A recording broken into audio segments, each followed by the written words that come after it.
Hello, our people, and welcome to the Girl Boy Games podcast, where I, Lucas Leander, also known as the Bearded Panda, and melthemaneater, also known as melthemaneater, discuss all things gaming with an occasional guest. And I can confirm, guys, very soon we will have Billy on for the Zelda podcast we do at some point. If you want even more of our amazing content, consider subscribing down below. And so, today's topic, it's about a game I wanted to love. And it stabbed me in the fucking heart. It did. It stabbed me, twisted it, took out the blade, salt, Lime juice, lemon juice. They made a freaking mojito inside of your wound. And then they drank it. And then they pooped in it. Honestly, that's how it feels. That's how it feels. The freaking Blizzard took a fat dookie. Because all of that was just like the game being the same thing. The pooping in it part was the PVE. That was the part being canceled. The PVE game canceled. So that's what we're talking about right now. Also, stick around until the end of the podcast for an exciting announcement from your favorite content creators, Girl Boy Games. So, if you guys haven't heard, Overwatch, they have canceled the Overwatch 2 PVE campaign hero mode. Like the big thing that was like, okay, everyone's saying this game's the same game. So, we're going to have this campaign PVE mode that's going to like bring more depth to the characters. It's going to be different. It's going to be like this really cool thing. Like what you would expect from a sequel of a game, for it to have a different campaign, yes, you know? It's kind of like how Titanfall 1 only was multiplayer, and Titanfall 2, guess what? It had an excellent campaign that people really loved. Yes. Guess what they aren't doing? Like, okay, first of all, this game comes out, and it doesn't even have the campaign and initially on release. Yeah. Then they say, "Don't worry, guys. We're gonna get back to you." More than 6 months later. Yeah. The Overwatch 2 came out on October 4th, 2022. Yes. And which I remember because we started playing that when I was recovering from surgery.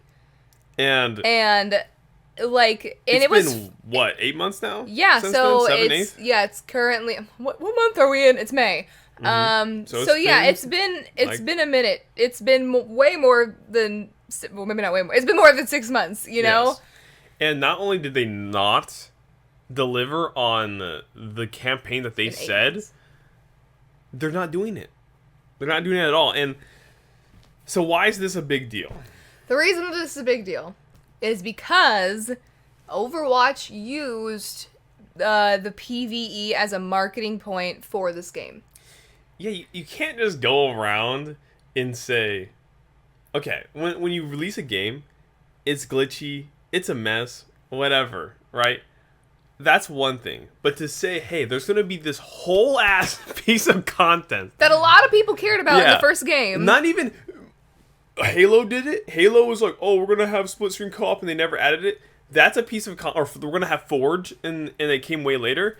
Those are pieces of content that aren't like, it isn't a whole ass campaign. Yeah, the whole thing with Halo, it was annoying because we are someone who would play split screen co-op, you know? Yes. And split screen co-op with Halo was something that brought a lot of people together in its earlier days, you know? Yeah. And but it wasn't like they weren't like, by the way, there's just no multiplayer. Like that's not what they did, you know? And I think that's a good comparison because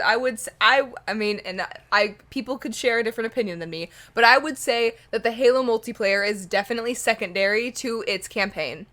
Whereas Overwatch, it's the opposite. Their multiplayer, their campaign is typically secondary to their multiplayer online mode, which everyone plays, you know, competitively or not, you know?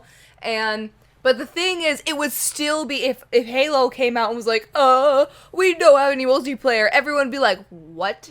Like, what? Like, no, it's not the main reason I play this game, but what? It is a reason I play this game. And it doesn't help that they were already fighting criticism that it felt the exact same as the first game. Yes, because they were like, oh, well, we moved it from the 6 heroes to 5 and, like, changed a couple things around. And the maps are, like, they're a little different. And like, to me, it's all making sense why So, did you know that the main, like, director from the first game actually left the studio? What? So he left like a year or two before this game. I did not know that. Yes. And so Donkey made a video on it and he was like, bro, I'm super scared. And for me, I was like, I'm an optimist. So I'm like, it's going to be fine. They were like they're still passionate people on the project. But now I see why. I think what happened was he was creatively stunted. That he wanted to do something, whether it was the campaign or like switch up the multiplayer, and whether it was from within the studio itself, like different developers and like creative the execs leads, or something, or it was from the execs, and then be like, no, we need a much similar experience as we want to like recapture that lightning in the bottle from the first game. Yeah, I think that he was just like, bro, we're making the same game. I don't want to be associated with this, and he left. Because we have to remember that this is a creative process. Yes. Just like in movies and TV, there are a lot of actors or directors or whoever that leave. That like they leave the project because they're like, you are getting too money grubby about this, and this is supposed to be an art form. Like, yes, it's supposed to make us money, but we're also supposed to be creative. Like, why do I have this job if not to create? Yes. And so I could, obviously I don't know the guy. We don't know the guy, but we don't know why he left. We don't know why he left. I'm just saying but shit. It could. I'm just like, talking about shit. Yeah. But like, it could be a reason. It could genuinely be a reason why he left. And okay, before we go on, I want to say we aren't people we're not rage gamers. We're not the typical, culture of gaming where it's like get mad at everyone, yell at developers, cry about what we want all the time. Yeah. We understand making games is hard. It's really hard. But this is not a promise. I know it's a free-to-play game. People will say that. But it's not a promise. Is that a good enough excuse? Is that a good enough excuse that you would say that you're going to deliver on this big piece of content, that this is the defining thing that makes this game so different, and then scrap it? Completely scrap it. After getting rid of Overwatch 1? Yeah, not even reduce it. Not even make it is really small or something. Just like, sorry guys, nope, nothing. Nothing to show. Because they're like, oh, it was a hard decision, and the campaign really just wasn't going anywhere. And I was like, over the last 8 months, you guys haven't made any progress. And, like, to me, it just seems like, and we've talked, and again, I know game development is hard. When things fall through, it's difficult. Like, we were all mad about Redfall. And it was booty McBuns. Yeah, because the thing is, we weren't mad. We were just like, it was disappointing. It was really disappointing. But then we listened to the interview with the dude from, what's his name? Phil Spencer. Phil Spencer, yeah. We listened to the interview with Phil Spencer, and he had some like good points to make, but he also wasn't making really any excuses. He was like, we didn't deliver on that. Yeah. And it was but with with what happened with Redfall, it was just kind of a whole, like, there's no amount of time they could have spent on it. Like, they did all this work on the game, and it probably would have never really truly delivered on what it intended to. And, they've outwardly apologized about it. And so I understand, like, game development is hard, and sometimes stuff like that happens. But at least Redfall came out. Yeah, that is true. And I think, we're seeing a trend. I've suddenly seen a trend. Know what it is? Huh. Creatively, like, stunted games. Games that, like, it isn't necessarily for a lack of trying. It's just for one reason or another. With Redfall's case, it was the fact that they just couldn't figure out their creative vision and how to execute on it. Yeah. And I think probably with Overwatch, it was probably some executive/infighting with the creative direction of that game that, in Redfall's case, led to a mediocre game because it couldn't execute on the creative vision. Yeah. And in Overwatch's case, it led to it basically being the same game because they couldn't be like, we're going to change this, or we're going to make these new maps, or we're going to take away these characters and add these new characters. Instead, they were so afraid of every option, they just went, new monetization model. That was really it. Like, that and like 3 characters. You're telling me after all these years, 3 characters? That will still make me mad. The fact that it's all the original the fact that it's all the original rosters, and then to get access to the characters, you had to play, like, remember how many hours we needed to put into Overwatch to have access to every single character? Oh yeah, that was annoying as hell. That was annoying as hell. That was really annoying. And it was all the same. It would be different if, like, maybe it was, like, the new, like, there were a couple new heroes. Yeah. But, like, there were barely any new ones. It was all the same ones. Some of the old ones weren't even, like, that were supposed to be available, weren't even available. Yeah. Like, May was not a playable, May was not a playable character for a fat second. She showed up, you couldn't use her. Or, Bastion, he was also not, like, there were so many things wrong with how they did especially the beginning of this game.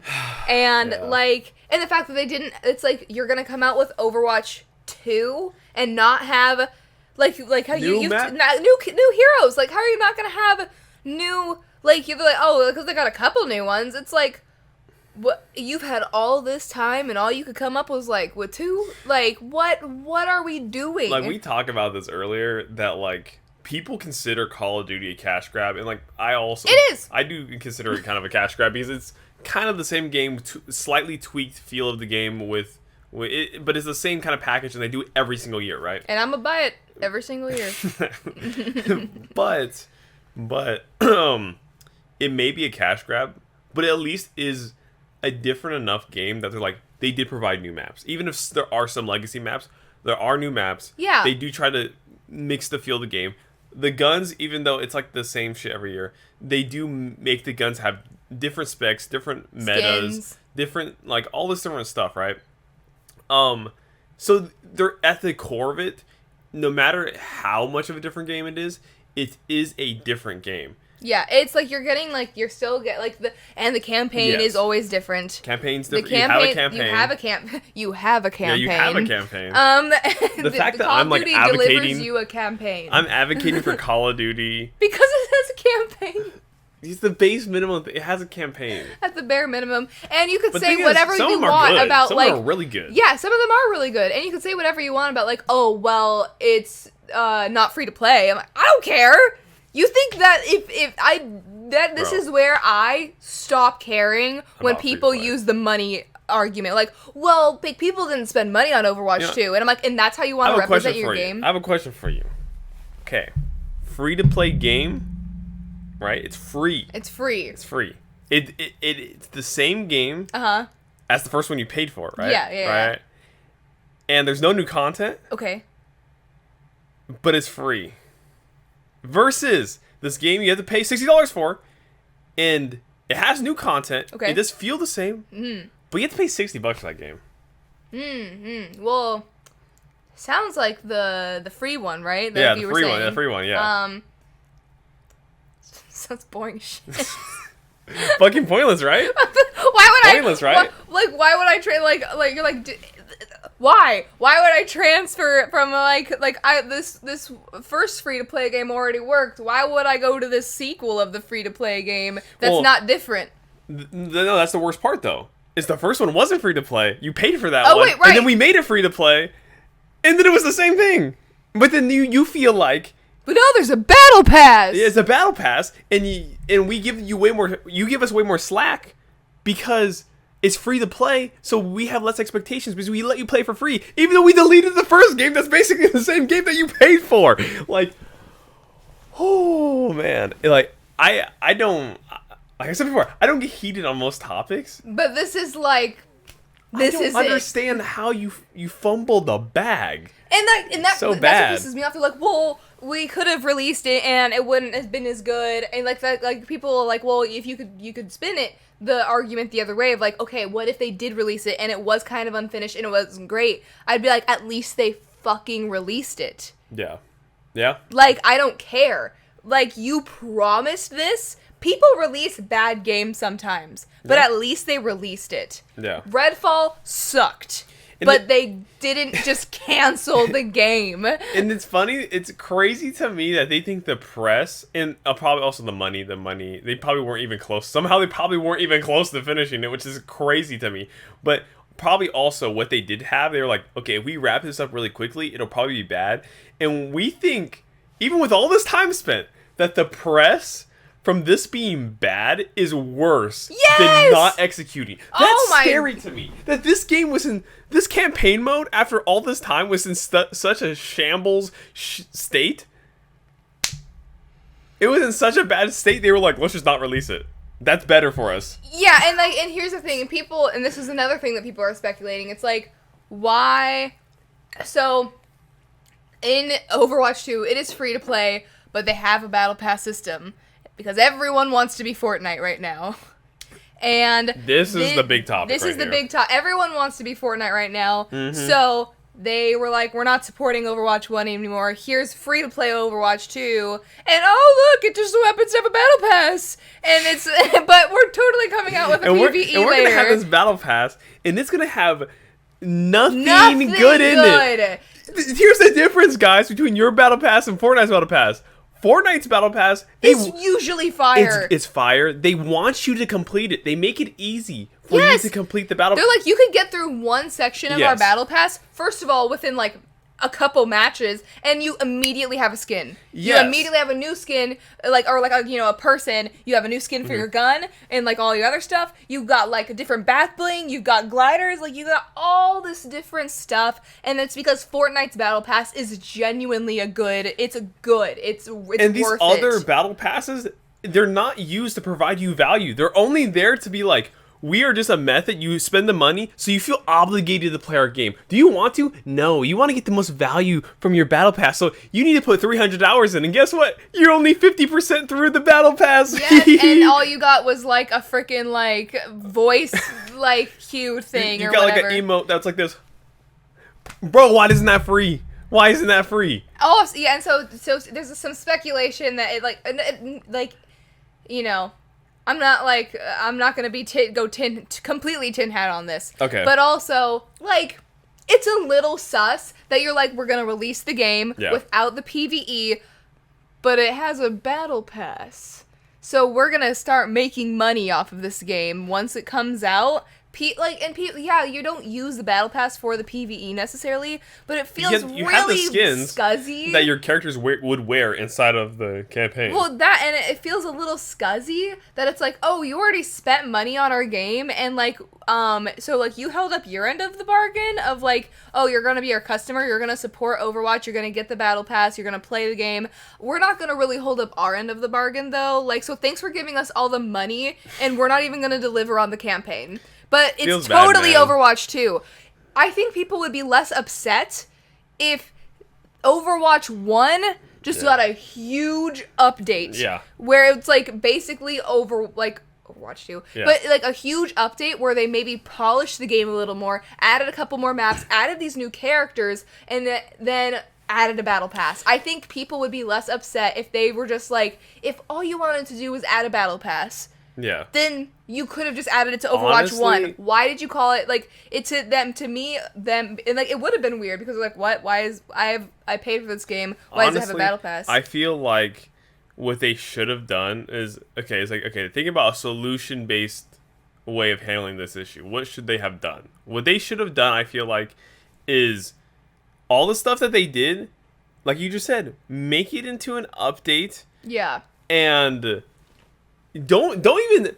You have this huge Overwatch Direct. You say, guys, we have this huge announcement. We're gonna have a presentation like game companies do all the time. Everyone's like, ooh, let me watch. They watch it. Guys, Overwatch has been dead. It got shot in the back of a back alley. Dead. We're gonna revive it. We're resuscitating it. We're doing CPR on it. We're gonna have new characters, 3 new characters with some new maps, battle pass, new monetization, and guess what? Overwatch is now free to play. So watch out for this big update because there's going to be new characters, new maps, only 5v5. People would have been like, oh shit, like that's really cool. They want to reinject like some energy into this game and there would have been less expectation. And then the campaign, you can just not talk about it until you're like a new big update. hey, in 3 months we got this campaign ready. Yeah, like have it be a shorter amount of time. But and there is also a level of like people are like, "Oh, well sometimes like, projects fall through and stuff like that." And I'm like, "Listen, I'm in the tech industry. Yeah. I don't work in gaming. I know it's different, but I do work in engineering. Yeah. I know what long-term projects look like. Yeah. I don't know what like hopium the development team was on when they were like, "No, we can for sure release this." There had to have been some developers at Blizzard like, That's the thing. It's not like, don't stop Yeah. talking, stop marketing this. It looks like shit. It's shit. It 100%. Guess who says that stuff? It's always the developers. Because the developers are in the trenches, and it's always the execs who are like, "Hey, we gotta market it. Yeah, we're spending money on this. We need our return right now." Especially when you think of something like Activision Blizzard, which is like such a bullshit, like such a not even like corporate in like an okay way, like not. Microsoft has its good and bad, but like there are levels of like it cares them to it caring about their audience. workers and their audience. Yeah, that Blizzard and Activision literally could care less. They care. Microsoft maybe 90% about the money in the deadline or in the bottom line. But at least they do a good job at marketing to make us think in our small normal people brain that they care about us. And Activision's just like, I want you to know that I'm stealing your money, and you know that I'm stealing your money, and you're still gonna give us our money. It's like they want to rub it in. Like with Call of Duty, every year they're like, we're gonna milk you for everything, and we know you're still gonna pay us for it. You know, we have a dominatrix relationship with Activision Blizzard. Oh my God, we really do. They're like, "Oh, the pain! Oh, give me your money!" You're like, yes, I'm so good. I'm enjoying it. I'm enjoying it. I hate it, and I enjoy it. And that brings me to, I think this is honestly a multiplayer / shooter issue in general. Yes. I think that we are in this era where it's like single player games, they're fucking hitting. They are hitting. They're hitting. We got Zelda hitting, God of War hitting, Elden Ring hitting. Like all these games, and there are the flubs like Redfall. Well, that was technically a multiplayer game. That was a multiplayer shooter. So I guess the flub would be like Jedi Survivor's like glitch issue. Okay, whatever. But Jedi Survivor is still at its core a good game. It's still a very good game, right? And we have a lot of good single player games coming up. Tell me when's the last time like a really just fun or exciting multiplayer game came out that didn't feel like it was like milking you for money, or didn't feel like it was just trying to rip off other games, and it was just like, I don't know, it just feels like that, like. Well, and like think about it this way, like when was the last time a shooter came out that didn't like you said, like doesn't have that like microtransaction like battle pass like vibe to it? Because okay, for me, I feel like all of it started with Halo Infinite. Halo Infinite came out, or maybe it didn't start with Halo Infinite, but like that's what I can remember. Their multiplayer came out. Their multiplayer like shooter, like the campaign was great. The multiplayer was not. Okay. And you know they had a battle pass, and it was a little bit better than other ones, but it was really, really hard to get through the game. That's it true. was stupid. They were like, "You're gonna buy this battle pass, and it's going to be damn near impossible for you to get through it unless you play a stupid amount of Halo Infinite online." And it was a problem. Like people were like, this is a problem. And then they kind of fixed it, but they kind of didn't. And guess what? No one plays Halo multiplayer online right now.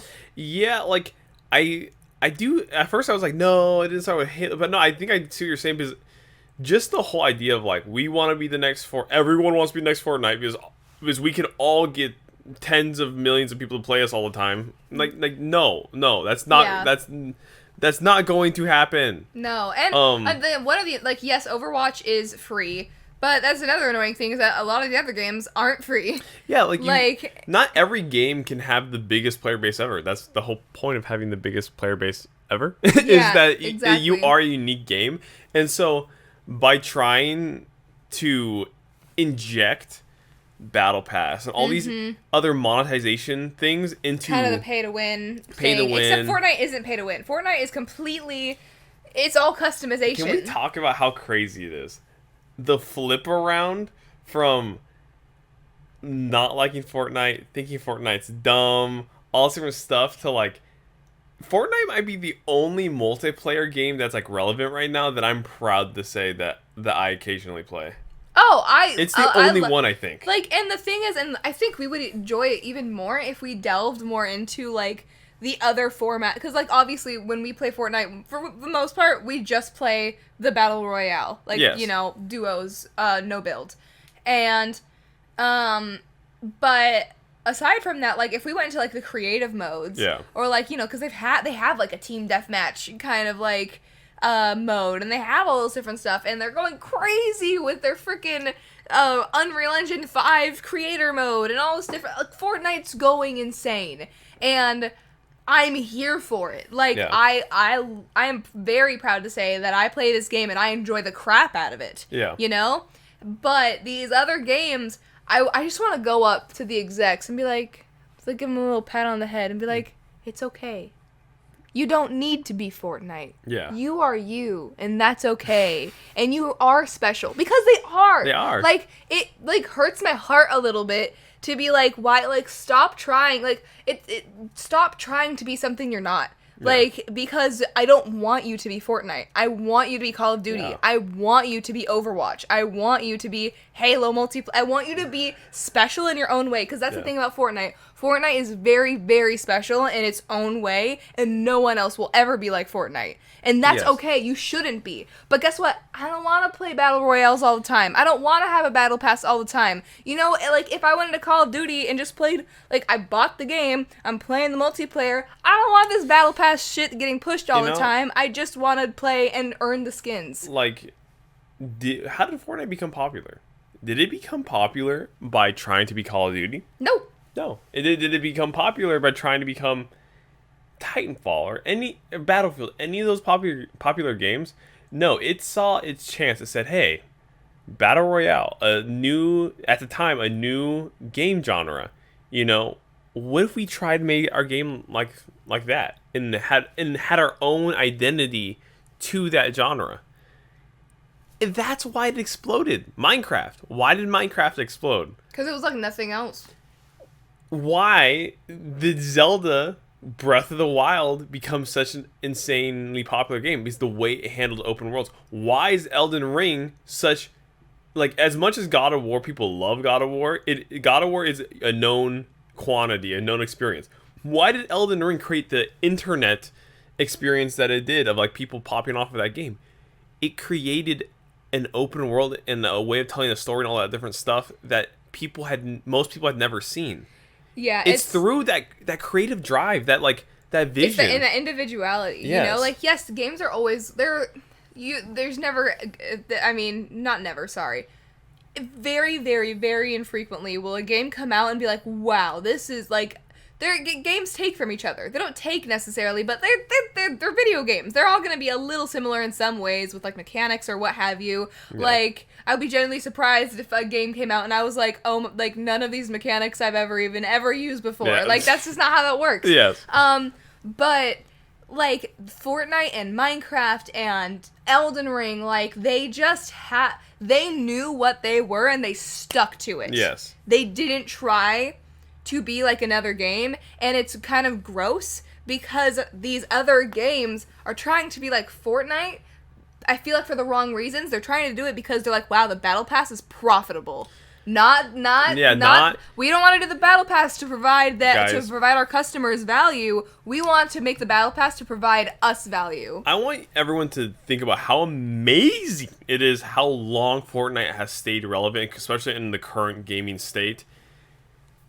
And the only reason they've done that is not because of the focus on the battle pass, like you just said. Yeah. It's the focus on actually delivering value and entertainment to the gamer. Think about the fact that I know some people, they see Fortnite as a cash grab. It's like, what are you talking about? All the Marvel stuff, all this stuff. The Dragon Ball. That is not actually it is kind of a cash grab, but it's not, because they understood that eventually the fact that like Fortnite had building, all different stuff, that wasn't enough. We need new maps. Okay, new maps every season or two. We begged for no building, and they gave it to us. But before that, yeah, new maps. Then it was okay. We need new guns. Okay, new guns and new maps. Okay, we need to integrate a story. Okay, start integrating a story. Okay, what else can we do? Let's start doing events. Then it was like, oh, let's start adding Marvel characters. Let's start adding DC characters. Let's do huge events that let's actually do concerts. Let's do concerts. Let's do things that actually change the experience of the game. Yeah. And then let's provide a competitive scene for the competitives that it doesn't affect them. Let's do Star Wars. Let's do now anime. Yeah. Right? They keep on evolving and then try to do it in a way that actually provides gameplay value along with the cool factor. They are thinking of their player base. Because guess what? A lot of people who play Fortnite love anime. A lot of people who play Fortnite love superheroes. Like, they or just love media, like, in general, pop culture.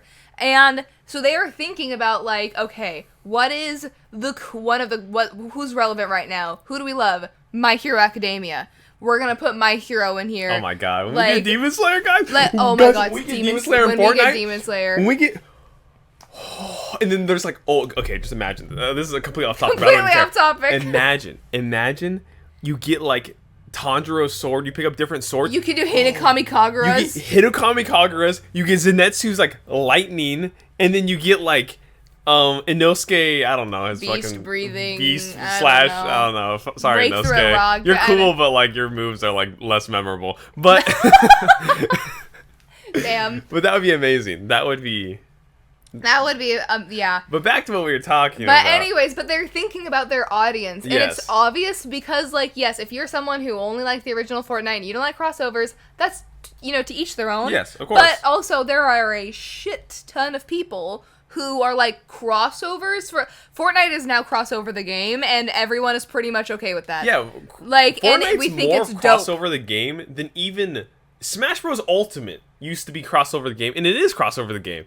But I have to argue, Fortnite is more crossover the game. I guess Smash Bros. Like video game crossover the game. It's like, for the most part, it's mostly Nintendo characters. So I'm like, how much of a crossover is it with mostly Nintendo characters? I just mean like the characters they add are like Cloud from like Final Fantasy. Yeah, so they are crossovers for sure, but it's still all like in the gaming space. But those are all video game. Most of it is all video game characters inside of Smash Ultimate, whereas Fortnite is like there's some we got Marcus Doom Phoenix? Guy, Indiana Jones, Indiana Jones, Levi from Attack on Titan. Like Kylo Ren, Anakin Skywalker, Vegeta, like Iron Man, the Terminator, Alien from Aliens, Alien, like just so much. Like it is a lot of crossover, and it's cool because you're like, never in a million years would I ever see these two characters interacting. You see like the alien from Aliens in like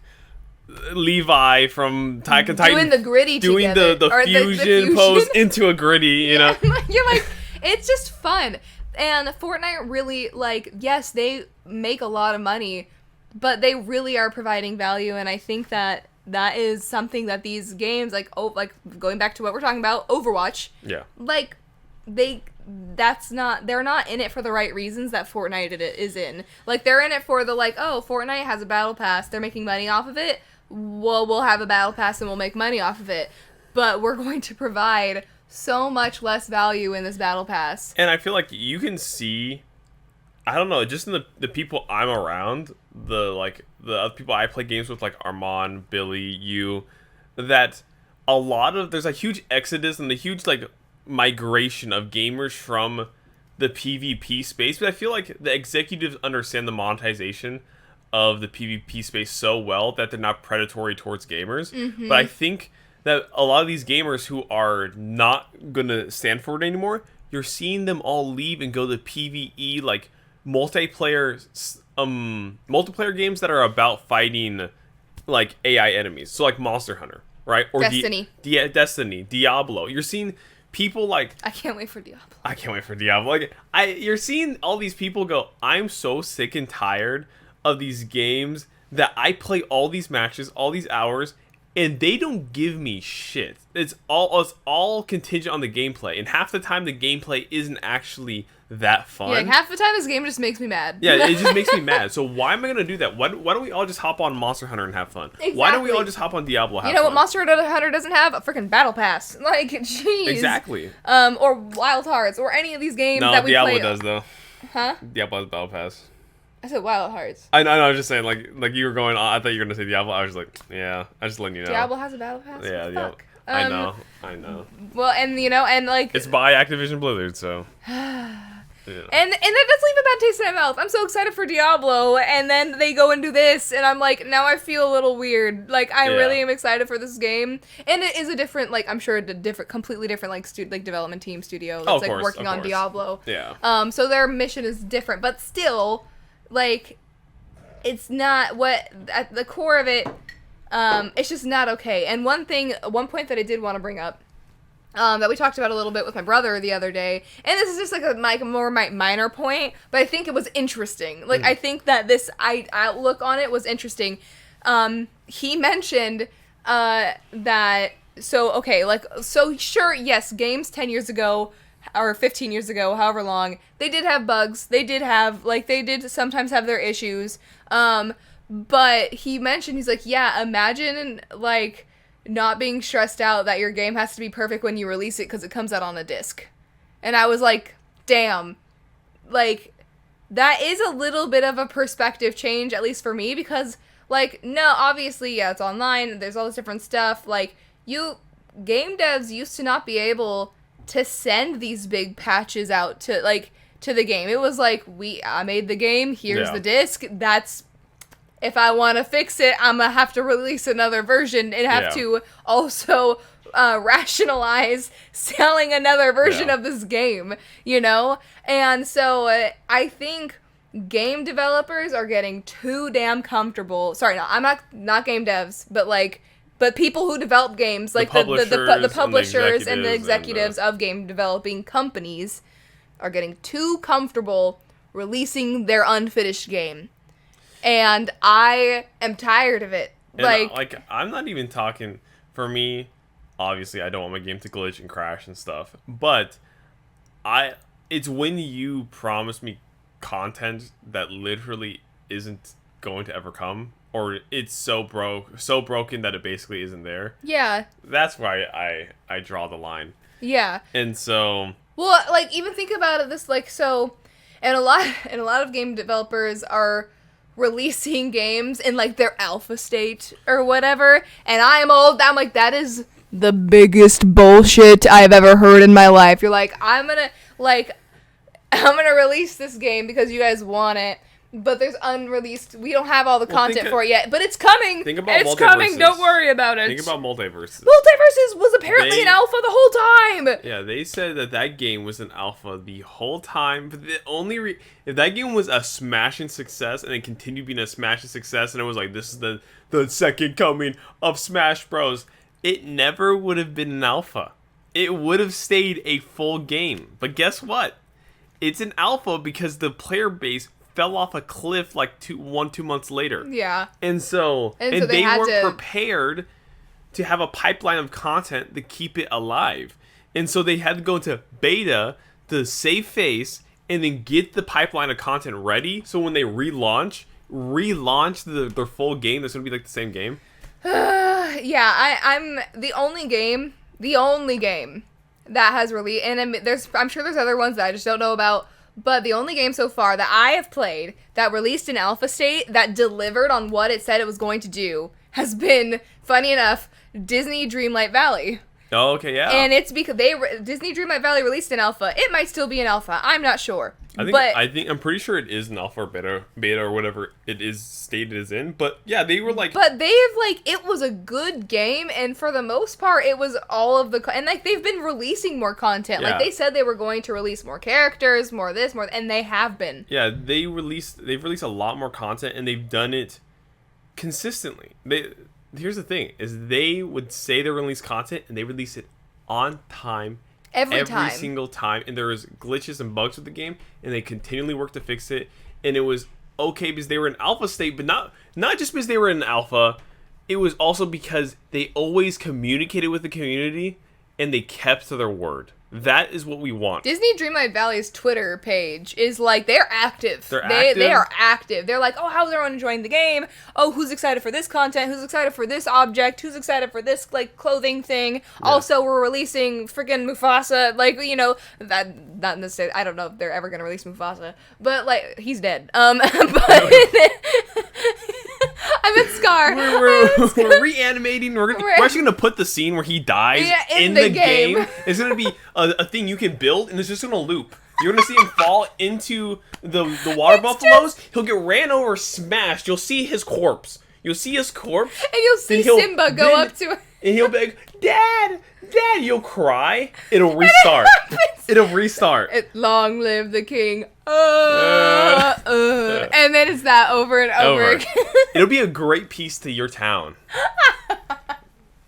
No, wow. My point was, they'll release Scar, or like they were like, oh yeah, we're gonna release Scar this Halloween. They released Scar that Halloween. Like they did what they said. They're doing what they say, and that is where a lot of game developers are not doing. Like Overwatch, they released like how many? They released Ramatra, they released this one flowery dude. And then they might have released one person before Ramatra. I'm trying to even remember who it was.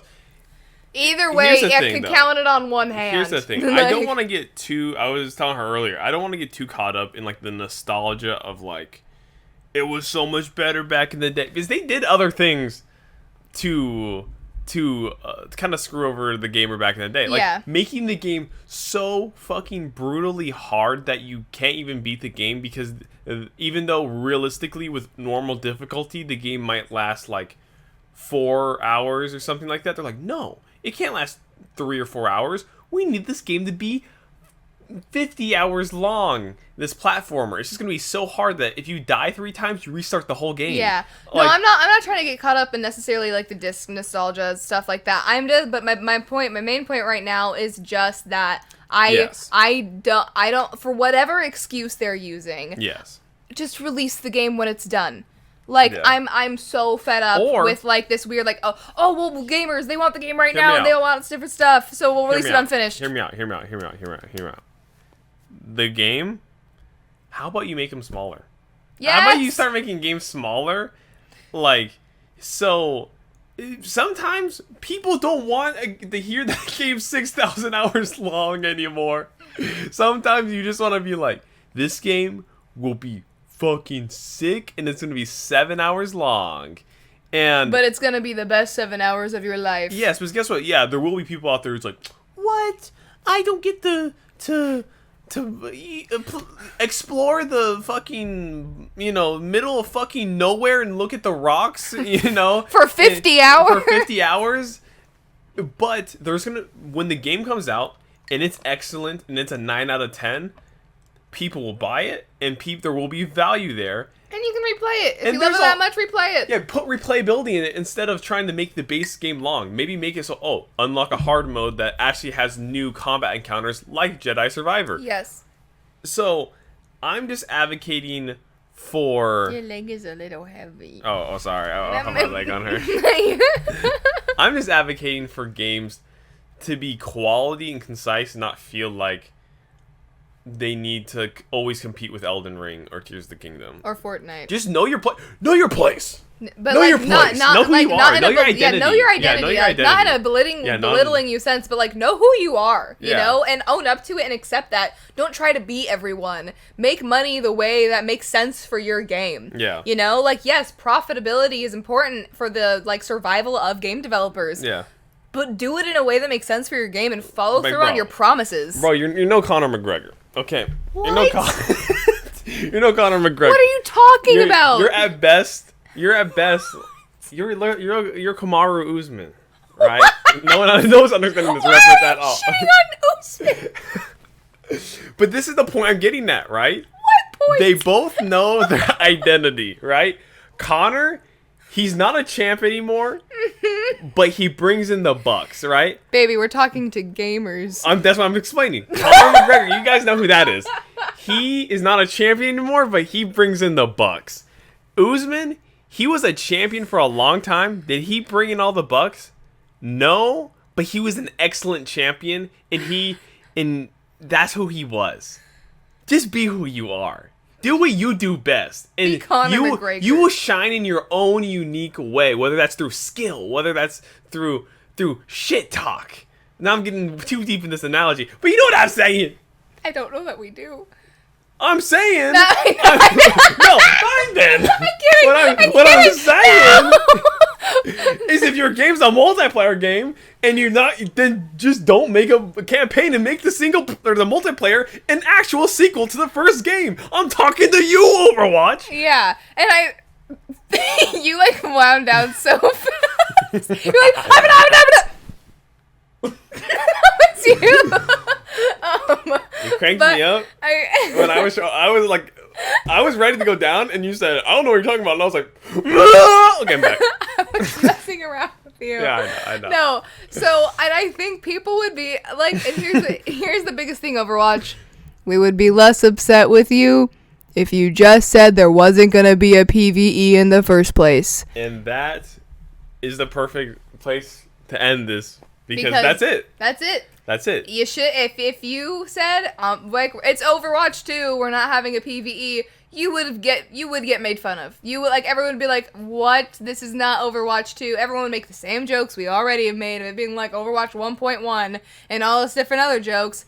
But at least you wouldn't have just lied, like just empty promises, you know? Just from now on, if you are a game company and you listen to the Girl Boy Games podcast, subscribe down below. Subscribe down below, Activision Blizzard. Then just do what you say you're going to do. It's like, that's a good piece of advice just in life. If you say you're going to do something, just do it. Just do it. And if you genuinely know you're not going to do it, then don't say you're going to do it. You know what? I'm going to use an analogy now. I know you said this is the end, but now I'm going to use an analogy. Okay. Imagine, just in real life, you're on a party, and everyone was like, hey, can you bring, like, the pizza to the party? And you're like, I got it. Like, I've got, like, this pizza's going to be crazy. Mm-hmm. It's going to be from, like, a legit pizza place, not like a fast pizza place. We're going to get Hawaiian. We're going to get Supreme. We're going to get pepperoni. We're going to have the cheese. We're going to have the vegetable one for the people that pretend to be healthy while eating pizza. We're going to have all the pizza. And then you show up, you're like, where's the pizza? Oh, that was too much work, so we don't have any pizza now. You know how mad everyone at the party would be at you? Because you were in charge of it. Like, no, the pizza isn't the main part of the party, but guess what? It's important. And you promised the people pizza, and now there's no pizza. Yeah, no, people be the drunk college students too. We'll probably get jumped. We're probably gonna get jumped right then. You're like, bro, I'm 6 shots in, and I was waiting. This pizza was gonna be my lifeline. I was ready to throw hands. I'm throwing hands now. But now I think it's time for your Alex Hormozy moment. What? We were gonna end it, but then you made me think of something. Okay, what's the Alex? Drop bars on. Let me drop some bars. Let me drop some bars. Also, I was watching, thank you guys for listening. Yeah, you can tune off if you want. Don't turn off. Don't tune off. That was a joke. That was a joke. That was a fucking joke. Sit down. Sit your ass down and shut up. But seriously, Alex Hormozy moment. What is the Alex Hormozy moment? It's a moment of aha. He was talking on a video about how to make courses, how to make to teach people. Yeah. Right? And how to make it actually valuable and worth money and all this different stuff. And what he talks about in that video is, what's the difference between something like Harvard and something just like some courses are, you're going to make $1 bajillion right now. Yeah. Harvard doesn't promise you shit. They just tell you what you're going to get, what they're going to do for you. And they're like, make with it what you will, right? Okay. And this other thing is like, in 5 seconds, you'll make $1,000. It's gonna be so sick, I promise you, bro. And it doesn't happen, right? Games are the same way. Too often is it like, I promise you this and this and this and this, just to get you in the door, because they know once they get you through the door, they can just shut everything off, right? Yeah. And they don't realize that reputation is everything, right? like, the reason why Capcom games sell so well now is because they've had banger after banger. The reason why FromSoft games, they're exponentially selling more is because Dark Souls, Bloodborne, Elden Ring, banger after banger. Their reputation is building to the point where they can just make money off pure merit, right? They don't make you a bajillion promises. They just say, hey, this is what you want. If you're interested, come and get it. That's it. This is what the game is. We're not going to try to fluff it up. This is what it is. Come get it if you want it. And I am going to challenge online multiplayer games to just be honest about your experience and what do you do well? Yeah, what do you do well? And don't lie about it. And what type of audience would be interested in your thing, and just provide value to them. That's it. It's pretty simple. Yeah. It's pretty simple. It is. Yeah. So, that was Girl Boy Games Podcast. Thank you guys for watching. Time the announcement! Announcement! It's an announcement! Bye, guys. Announcement. No, we have an exciting announcement for you. Crazy announcement. So, for all of you Jamers out there, we got, like, you know how all squares are rectangles, but not all rectangles are squares? Yes. Well, all Magic the Gathering players are gamers, but not all gamers are Magic the Gathering players. Yes. And at least for the most part. And so yes. We have some exciting news here at Girl Boy Games. Obviously, we have our main Girl Boy Games podcast, which we will probably rename into something else to be like, you know, our just like something. We'll figure it out. Minute details. You don't need to know about that stuff. Yeah, that's business stuff. That's business stuff. But the exciting news is that we are starting a Magic the Gathering it's just TCG podcast. Yes. It'll be about board games. It'll be about Warhammer. It'll be about D&D. It'll be about mostly Magic the Gathering, Flesh and Blood for all of you who like Flesh and Blood. And just because, for those of you who don't know, because we haven't actually really talked about it much on this podcast, is that we are huge into Magic the Gathering. I create Magic the Gathering content, which you should go follow her at melthemaneater on TikTok and on YouTube. And so I make Magic the Gathering content. It is in the description down below. Just letting you know that. Keep going. But I really was like, I feel like I really want to make a Magic the Gathering podcast, which it's a little hard to make a whole podcast on Magic the Gathering sometimes. So it will not be as frequent as our just normal like video games talking shit podcast. But it'll probably be I still haven't gotten it down, but it'll either be once a week or once every other week. And the name is a surprise. And so, but I will announce, once we start it, I want to start it this week. I will announce it. We'll announce it on Girl Boy Games Twitter. I'll announce it on my Twitter. And it's going to be a Magic the Gathering, just nerdy, that tabletop game podcast where it's me as the main host and then Lucas as my co-host, and then sometimes I'll have other people, hopefully from the Magic community, on my podcast talking about all things Magic the Gathering, all things TCG, all things nerdy tabletop, whatever. So if you like card games, if you like board games, if you like tabletop games like strategy games where you're like moving mini figures and stuff like that, or Dungeons and Dragons like games, if you like cute little like almost indie looking like board games, then watch out for it, because it will be coming. Your main host is melthemaneater, the melthemaneater. Oh my god, I was trying to make up Grant and then my brain went meow. But like in this podcast, right, we are the two main hosts. Melly is the main host of that, and I am I'll be a frequent co-host. Yes. But she is the main host. It's gonna be super exciting. Yes. See her spearhead this podcast. So as my main last tagline message that I can clip probably for TikTok and for YouTube Shorts. Damn, our light went out. Sorry, I was like, wait. I was kind of sick though. If you like Magic the Gathering, Girl Boy Games is making a Magic the Gathering / tabletop podcast that will be available on our Girl Boy Games YouTube channel, and I am your host, Mel the Maneater. keep your eye out for that. It'll be coming within the next week. Nice.